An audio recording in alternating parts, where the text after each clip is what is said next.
Samantha was surrounded by the sharp smell of household cleaners, the foamy soap, and the familiar sound of her partners singing. She worked alongside Rebecca as a dishwasher at the well-known restaurant Bohemia, a favorite spot for hosting elite banquets. When she first stepped into the lavishly decorated hall, a wave of fear washed over her. She worried that no one would acknowledge her or accept her into such a chic establishment. However, the team proved to be friendly and welcomed every new, deserving employee with open arms. Samantha quickly picked up everything she needed to know, although she was advised to keep her lunch break short and not to get too absorbed in her phone.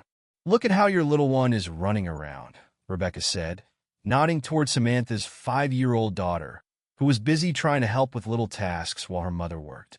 "You have such a lively little girl growing up, and you mentioned she caught a nasty cold." "Oh, don't remind me.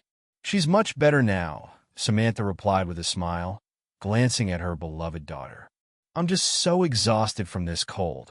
It's all because of the rundown house we live in. The floor creaks, the roof leaks, and there are gaps in the windows. I'm so tired. You can't even imagine." Samantha didn't realize how another hour of work had slipped by. Although the shifts were irregular and incredibly demanding, she felt satisfied with her steady job and decent pay.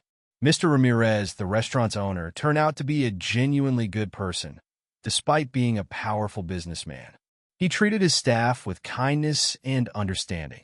He allowed Samantha to bring Ella with her, since there was no one else to look after her after kindergarten.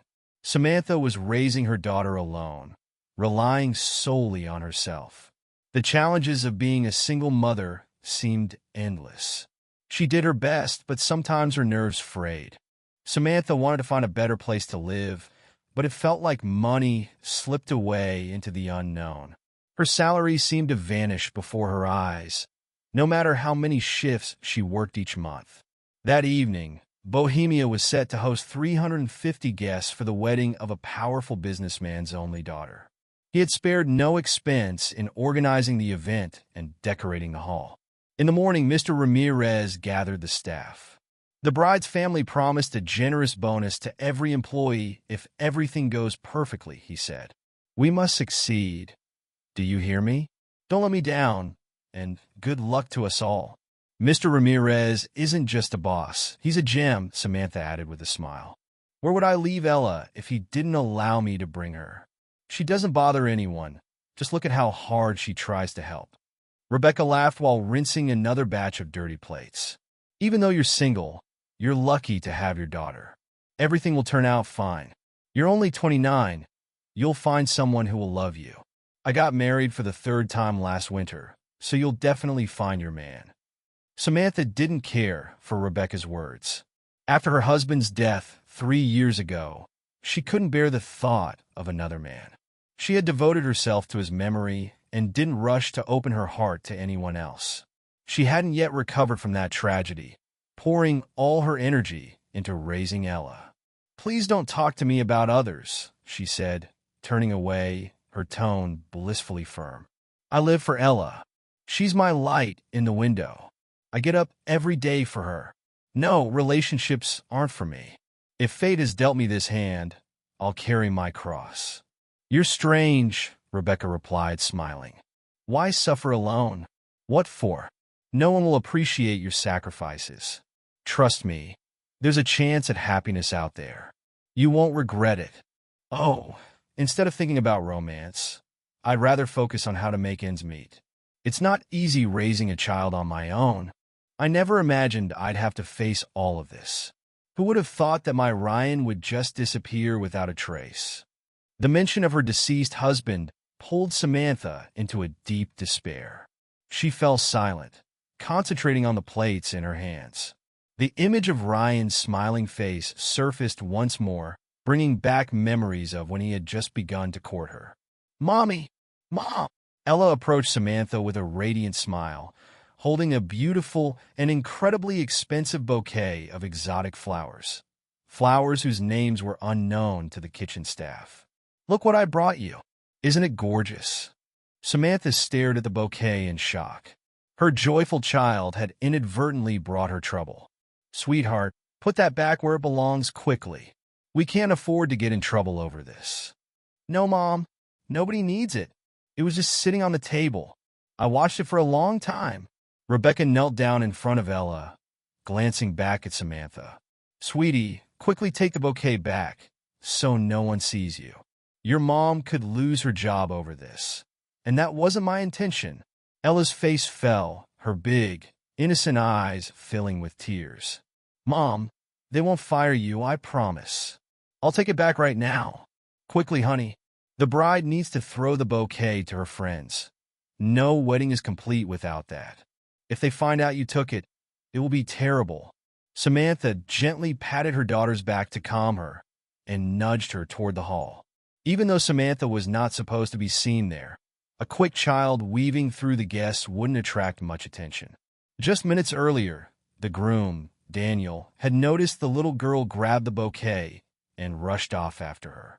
Navigating through the crowd of guests who kept stopping him to congratulate him, he burst into the utility room, finding the little girl speaking to Samantha. As soon as Samantha noticed the groom, whom she hadn't been able to see closely until that moment, her heart raced. She barely stopped herself from knocking over a stack of freshly washed dishes, which would have shattered upon impact. Ryan, she whispered, hardly believing her own eyes as her face went pale. Samantha, what's wrong? Rebecca asked, touching her shoulder. Did you see a ghost or something? The ghost of my late husband, she replied, stunned. That's Ryan. The incident with the bouquet faded from her mind as she could think of nothing but her husband standing right in front of her. There was no mistake. She would have recognized him after 4 years. Without a doubt, Ryan was there, right in front of her. He might have put on a few extra pounds and updated his hairstyle to the latest trend, but Samantha knew her eyes weren't deceiving her. What is this child doing wandering around the hall during my wedding? Daniel's voice thundered through the kitchen. And why is she stealing other people's things? This is outrageous. I was told this place was the best in town. Samantha felt no fear in Daniel's angry tone. She reached out, touching his cheek as if to assure herself that this wasn't just a figment of her imagination. Why are you shouting like that, my love? I knew you weren't dead. You couldn't have left us. You don't remember us at all. Daniel stepped back, bewildered by her words. He had no idea who this strange woman was or why she was crying. Lady, what are you talking about? I'm not your husband. I'm the groom, actually. I had a wedding today that this girl almost ruined. Ryan, it's you I know. I see it. Samantha insisted, speaking as if in a dream. Don't you recognize me? Ella is your daughter. Don't pretend. It's too cruel. Look me in the eyes. I'm your wife, Samantha. Daniel sighed, completely baffled by the scene unfolding before him. Samantha was genuinely frightening him. He just wanted to return to the hall, to the bride, and forget everything he had seen in the kitchen. I'm sorry that something sad happened to you, but I don't remember either you or your daughter. My name is Daniel, and I grew up in an orphanage. We can't have anything in common, let alone children. Samantha, seriously, calm down. Rebecca tried to reason with her colleague, but it was no use. Don't ruin the wedding, Ella, darling. Give the bouquet to the groom and apologize. I'm sorry. I won't do it again, the little girl whispered, glancing up at the stern man, hoping Rebecca's words wouldn't come true and that her mom wouldn't get fired. Tears streamed down Samantha's cheeks once more. She refused to believe this was a mistake. Her daughter deserved to know her father. She deserved a complete family. Why was Ryan acting like a stranger? Just then, Mr. Ramirez entered the kitchen and noticed the commotion. Usually, he didn't allow guests in the utility room, but recognizing the groom softened him, and he put on a polite smile. What's troubling our dear groom here? Can I help you? He's not Daniel, Samantha exclaimed, unable to hold back. He's Ryan. Ryan Carter, my husband. Why won't you admit it? Why are you silent like a lifeless statue? My heart is breaking because of your silence. Samantha, stop this circus immediately, Mr. Ramirez shouted, grabbing her by the shoulders. Calm down, or I'll have to kick you out of here forever. Do you hear me? The owner's threats had no effect on Samantha. Nothing was more important than getting an explanation from her missing husband. This is my husband, who disappeared 4 years ago. He was declared dead, Mr. Ramirez. I'm mourning for him. I've spent all these years grieving, she explained to her boss, then turned back to Daniel. Doesn't it hurt you to see us? How could you just vanish without a word? You're a coward. That's what you are, Samantha yelled, unashamed of anyone around her. Mr. Ramirez stopped holding her back. Is what she's saying true? He asked the groom. Daniel looked offended. What a show. Do I need to show my ID to prove my name? That's it. I'm leaving. My guests and bride are waiting for me, and I have to put up with this crazy woman's outbursts. Fire her. She'll ruin your business. As Daniel retreated, for the first time, Samantha entertained the thought that he might not be Ryan. Maybe Daniel was his twin.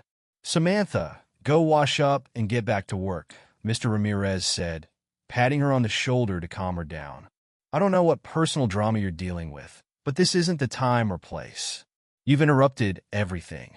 Stay after the banquet. We need to talk. A couple of hours later, Ella was sitting by Mr. Ramirez's office door.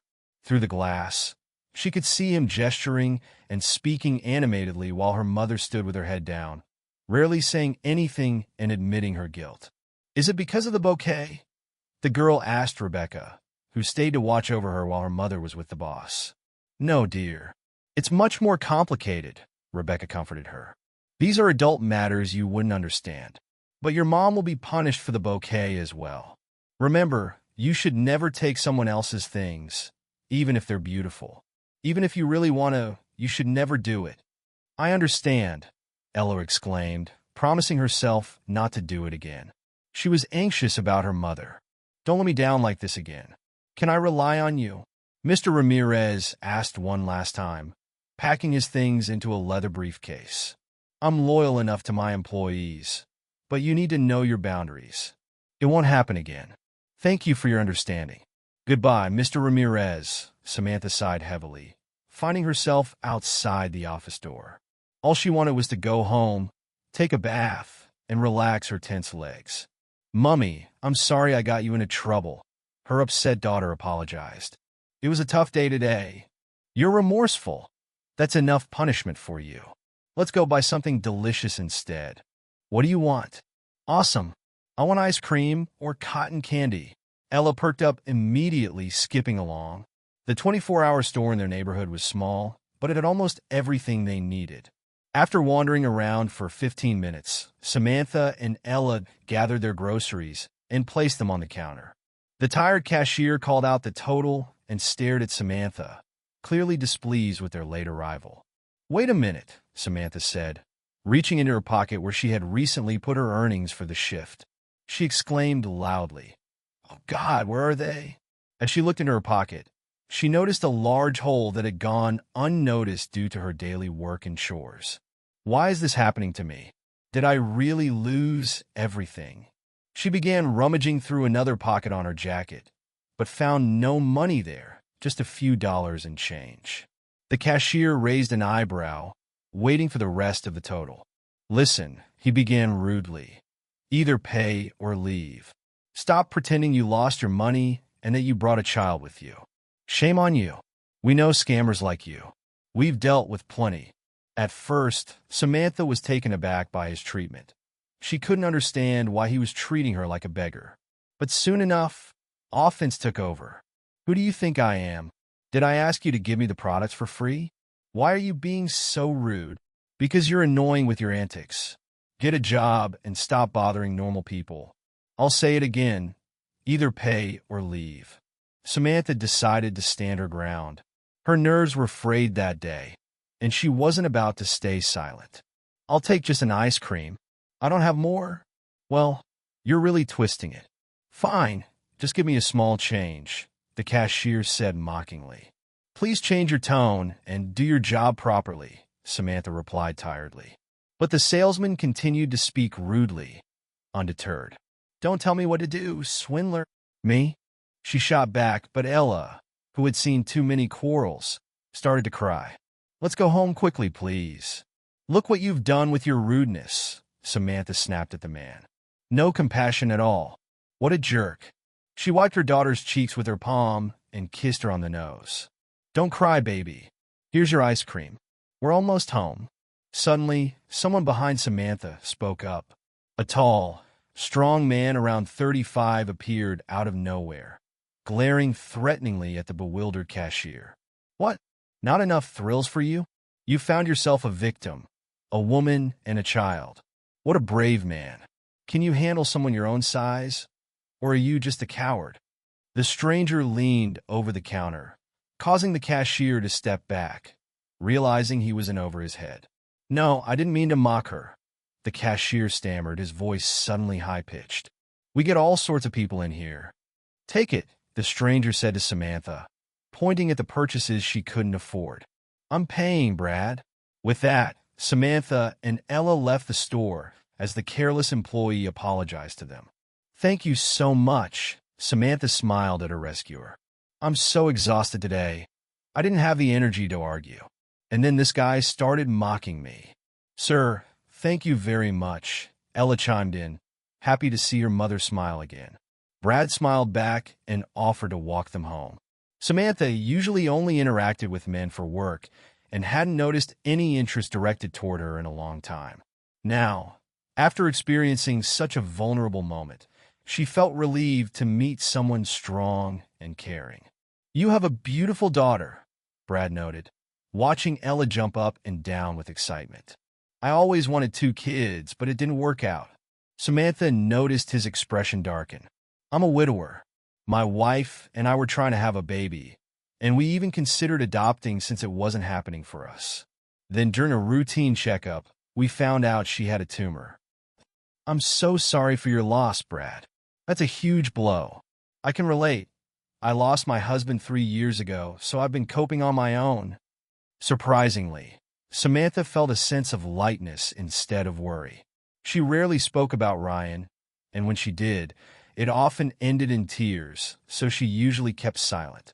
But Brad seemed to understand, and he didn't need any extra words. He had experienced his own pain. Yes, it's always hard to voice it, he admitted with a bittersweet smile. My friends told me to talk more about my loss, to express my emotions, but that feels like nonsense. They don't understand, Samantha replied sharply as they reached her door. Here we are. Would you like to join us for dinner? We have meatballs. No, thank you. Please rest. I won't impose. Let's exchange phone numbers in case you need someone to calm down a rude salesman again. Samantha agreed. Though she had only learned about his loss, she felt she could trust him after sharing dinner with her daughter. Once home, Samantha put Ella to bed and stayed in the kitchen to clean up. Her thoughts drifted back to the past. Samantha couldn't remember her rural childhood as a happy one. The details of her early years were fuzzy, but as she grew older, her parents imposed more responsibilities on her. As the eldest of 3 children, she bore the weight of responsibility. At 14, Samantha would wake her siblings for school and make breakfast. Get up. Don't be lazy. I've already taken care of all the chores, and you're just lying around. Despite all her help, her parents seemed to favor her younger siblings. Occasionally, Samantha approached her mother, hoping for answers to her troubling questions. Mom, she would ask hesitantly, afraid of being rude. Am I doing something wrong? I'm an obedient daughter. I study well, but you hug me so rarely. Don't fill your head with nonsense. Do your father and I treat you poorly? What do you lack? Her mother would respond. You know we live modestly. There are 3 of you, and we do everything we can to support you all. There's no time for tenderness. Samantha never bought that answer. She felt like a stranger in her own home. Mom, Dad, I want to talk to you about my future, she finally said to her parents at the end of her senior year. I don't want to be a burden. I plan to move to the city if I can. I want to go to college. If that doesn't work out, I'll find a job. You're so smart, her father replied with a smile. You understand we still have younger ones to raise. We'll help you financially at first, but after that, you're on your own. Samantha was disappointed to find that her rural education wasn't enough to enroll in college. Samantha needed to find a job quickly to avoid returning home in shame. Her parents celebrated her decision to grow up, she couldn't let them down. Many shops were eager to hire a hard-working girl, even without experience. She easily got along with people and had some knowledge of gardening, so she decided to try her hand as a salesperson at the flower shop. "Don't be afraid, Melanie," her new colleague encouraged her. "I'll teach you everything. Abbas is strict, but she rarely shows up." "I'll do my best not to disappoint you," Samantha replied modestly, smiling despite her simple appearance. She was far from being a foolish country girl. She quickly adapted to the shop and became popular with regular customers. Often, wealthy men would spoil Samantha with small gifts, like sweets or inexpensive trinkets, but she always refused, wary of those who looked down upon her. Her boss didn't encourage flirting with clients. One day, a handsome young man entered the flower shop and asked, "Miss, can you tell me how to win a beauty's heart?" Samantha was taken aback, but the stranger's intense gaze compelled her to answer honestly. "You can't replace sincere care and a desire to protect your beloved with anything." The man was amused by her response. He took off his jacket and draped it over her shoulders, as the flower pavilion was kept at a low temperature. "Don't take it off," he said without a hint of a smile. "Let it always keep you warm." That was how she first met Ryan, who could afford to woo her beautifully and quickly win a girl's heart. "Everything is moving so fast. I can't keep up," Samantha exclaimed, sitting in a boat during a romantic outing. They were surrounded by quiet nature and the soothing sounds of chirping insects. Ryan moved closer and offered her a snack. "If you agree to be with me," he promised, "I'll always take care of you. You won't regret it if you give me a chance." For the first time, Samantha felt such intense emotions. She was constantly uplifted and wanted to be with him every moment. Ryan was attentive and always listened to her wishes. After a deprived childhood, Samantha found herself enveloped in the boundless love and care she had longed for. She surrendered to these overwhelming feelings without hesitation. The couple married just 5 months later. Samantha felt like a heroine in a romantic film with a happy ending, believing a full life lay ahead, hand in hand with Ryan, whom she loved deeply. "You have such a beautiful surname. Can I take it?" Ryan asked before the wedding. Samantha was surprised by his question. "Why?" "Usually it's the opposite," she said, kissing him on the nose. "I know, but I'm not one for traditions. Your surname sounds lovely. Let's give our children a beautiful name. What do you think?" "You're right. I hadn't thought about that. Let it be so," Samantha readily agreed. At first, Samantha was delighted with her husband's wealth and spent his money freely since he earned well. However, Ryan never discussed his business with her.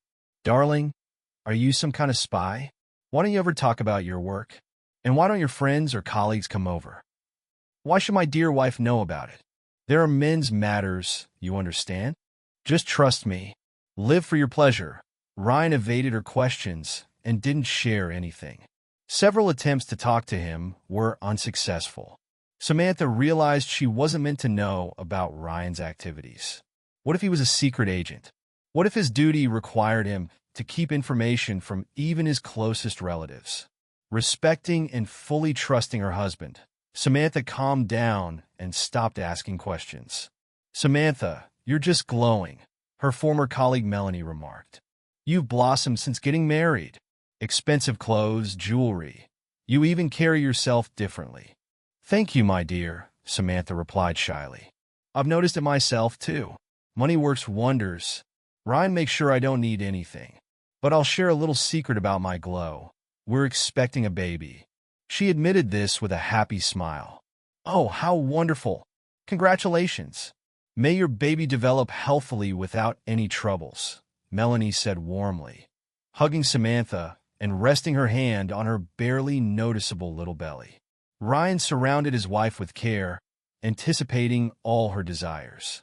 Even though he often stayed late at work and would leave on business trips for several days, he always kept in touch. As for her parents, Samantha rarely communicated with them.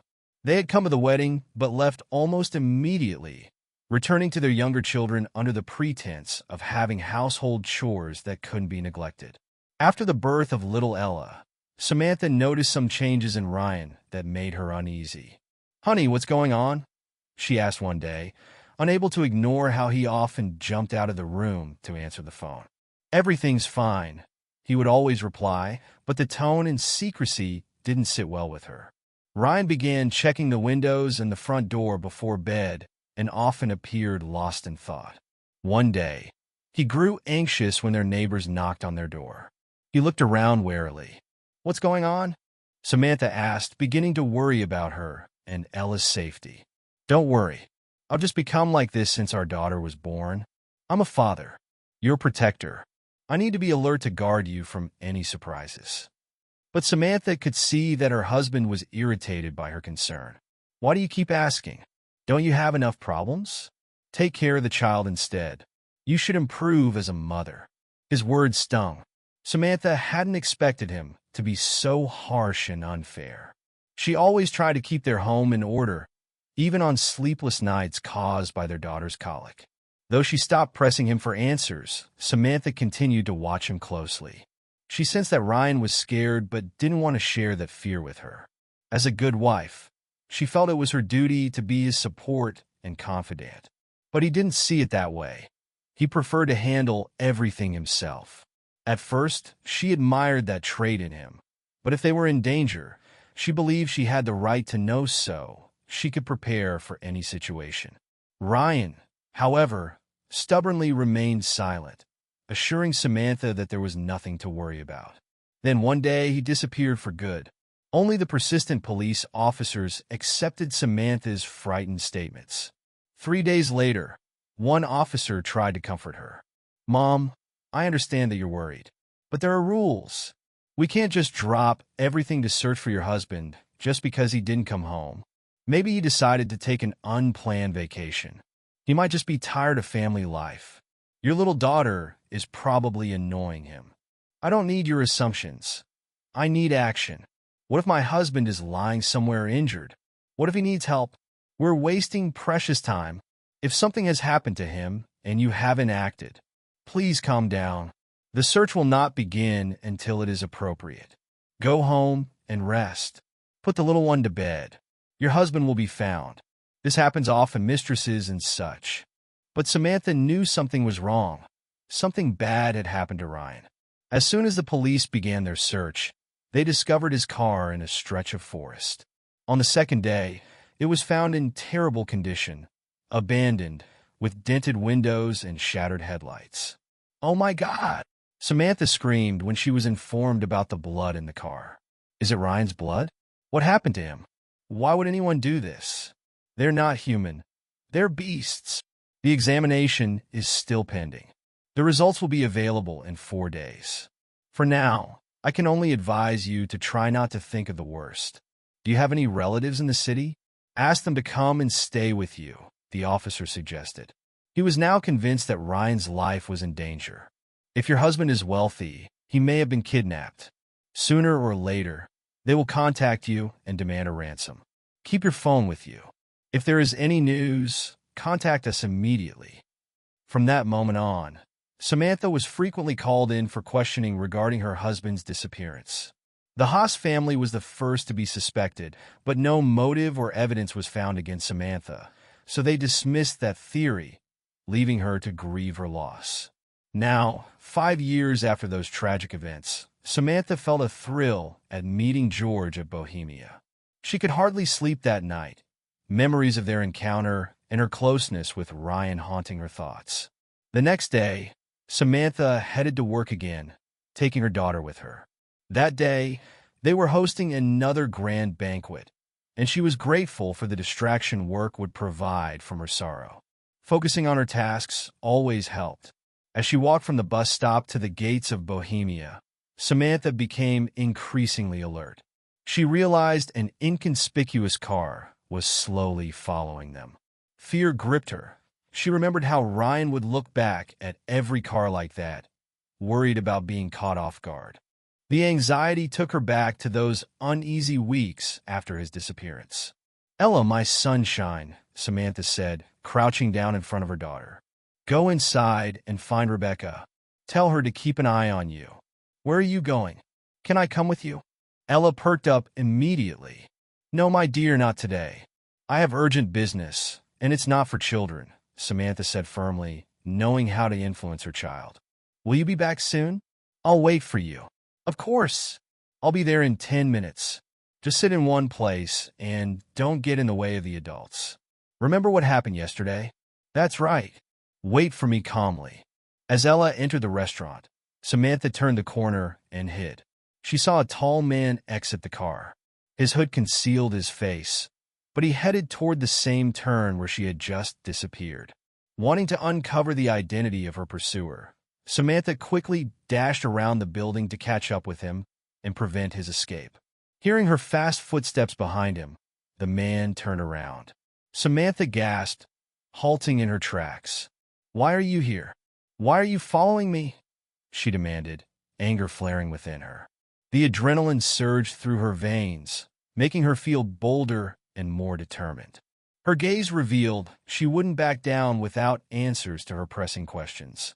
The man's bright expression was not hostile. He seemed just as friendly and calm as he had been during their nighttime meeting, and she didn't sense any immediate threat from him. Hello, Samantha. Don't be afraid. I'm not dangerous to you. Then explain what's going on. Why are you following us? So yesterday's meeting wasn't a coincidence, right? Answer, Brad. Or are you not Brad? What do you need this for? Samantha noticed she had caught him off guard with her assertiveness, and she felt a sense of pride. Now she held the advantage. He couldn't evade the truth. And don't you dare lie to me. I'll know.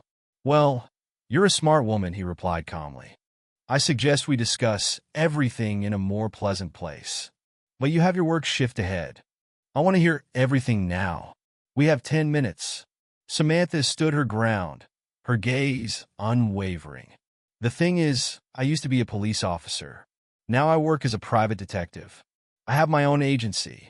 It's just business. I'm looking for that same George. Your husband's a legitimate twin.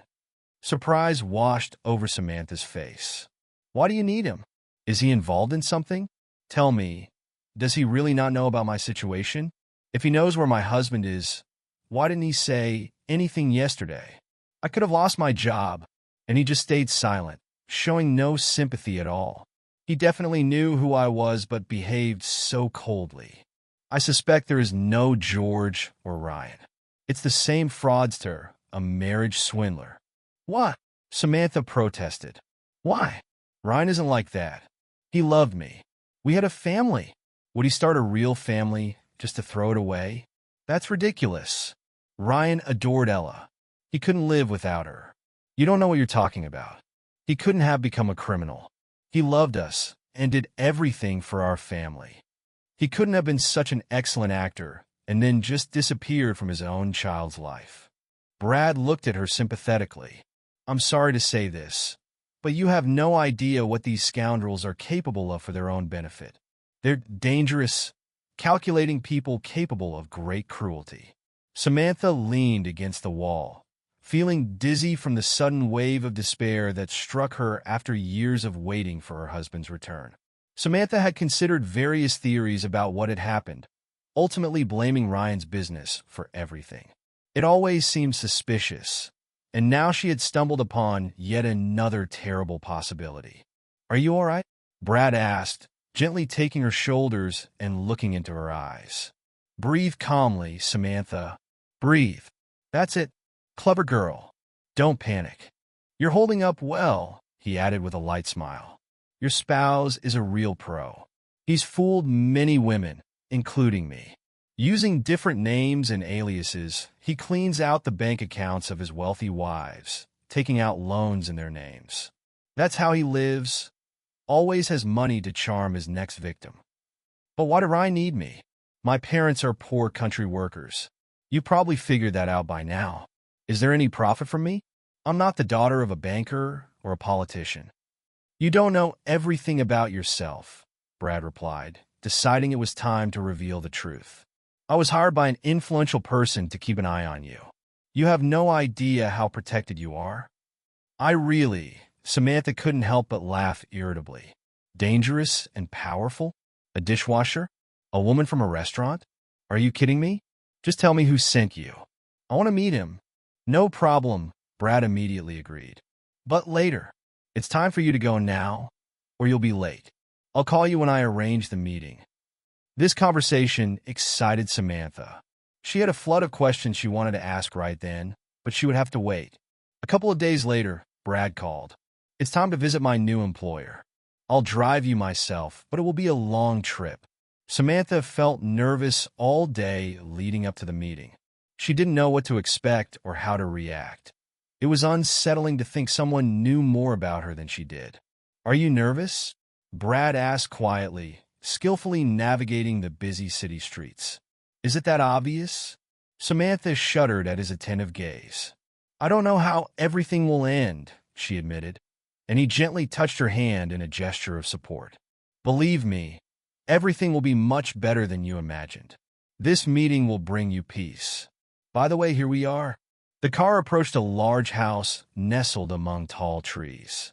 The property was surrounded by a high fence, obscuring the view inside. Wow, Ella exclaimed. This is a fairy tale house. Who lives here? You'll find out soon. Brad smiled as he parked the car. They made their way toward the house. The grounds appeared overgrown, with flowers growing wild amid weeds and ivy, as if they had been left to nature's whims. The paths leading to the benches and the old fountain were also tangled in neglect. Brad walked ahead confidently, and Samantha was sure he had been here more than once and knew the way. Please come in, he said, opening the heavy entrance door and allowing Ella and Samantha to enter first. The hallway felt dark and mysterious. Brad led them into a cozy living room furnished with old pieces. The air was filled with the scent of expensive cologne, and as soon as Samantha and her daughter stepped into the room, an elderly man rose from his chair. Finally, the owner exclaimed, moving forward. Hello, Samantha. Hello, Ella. He ran his hand through the girl's hair, causing her to blush and press against her mother. Please introduce yourself, Samantha said, getting straight to the point. I'm concerned about the surveillance by Brad, and I want to know what's going on. Sit down, dear. Sit down, the elderly man urged, pointing to a dark sofa with oriental patterns. My name is Charles Bennett, and I am your father, Samantha. This is ridiculous. I know my parents. Those people just raised me. At my request, my dear. But there is no blood relationship between you and them. So, what made you contact me now? When you were born, I was already firmly established in my business. My rise coincided with an uneasy time. Many companions I started with turned to a life of crime. I didn't want to dirty my hands or fear for my life. But those who were once my allies became my bitterest enemies. I had a choice. Either join them or go to jail for a case they fabricated against me. I tried to resist, but your mother paid the price for my ignorance. Mr. Bennett paused, silence hanging heavy in the air as he recalled painful memories. Your mother died in an arranged accident, but I knew who was behind it.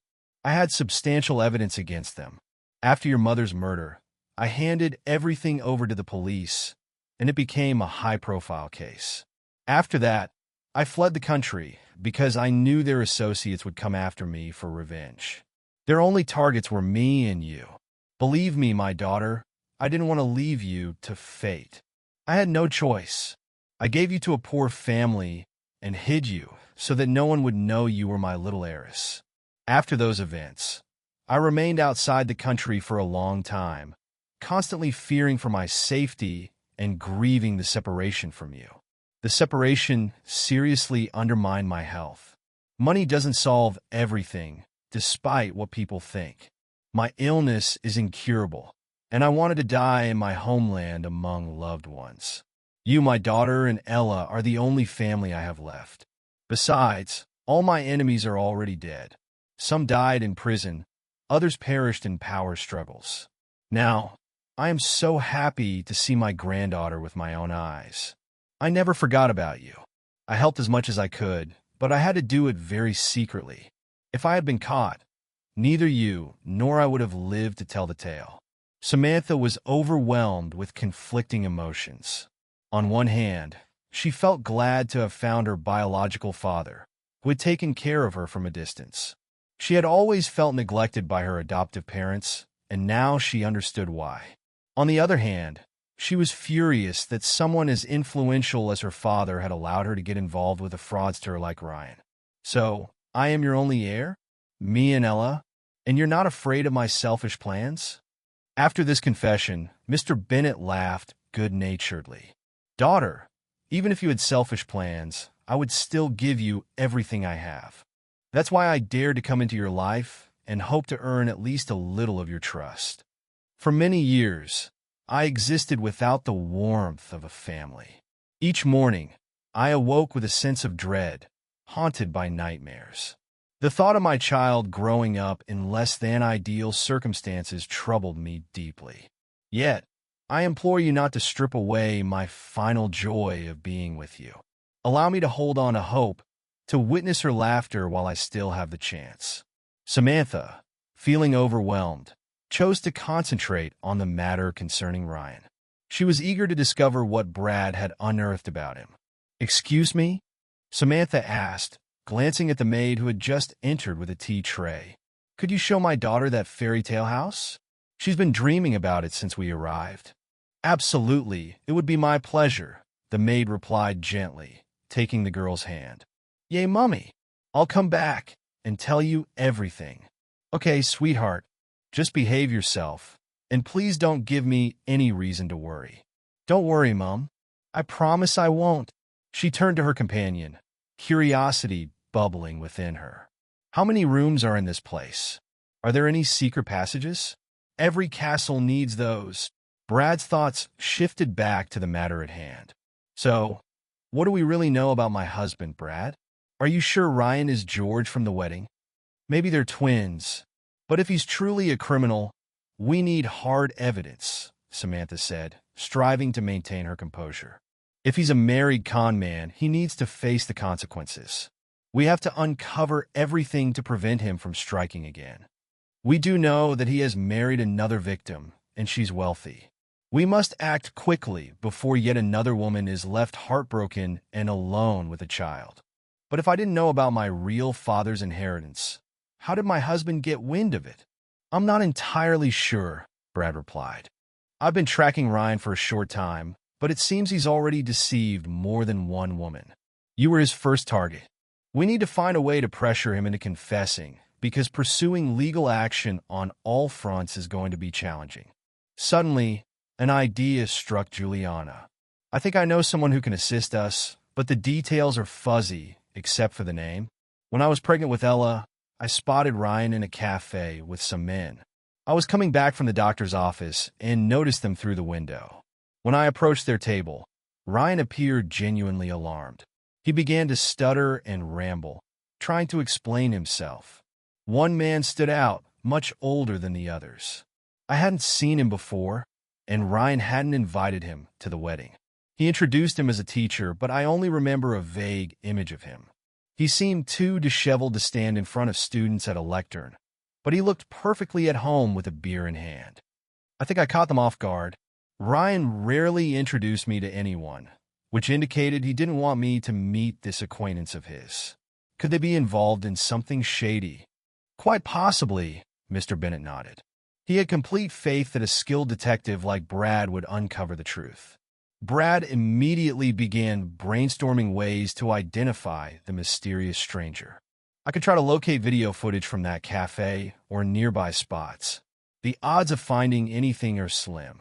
A lot of time has passed, and most security systems don't retain footage for more than a few months.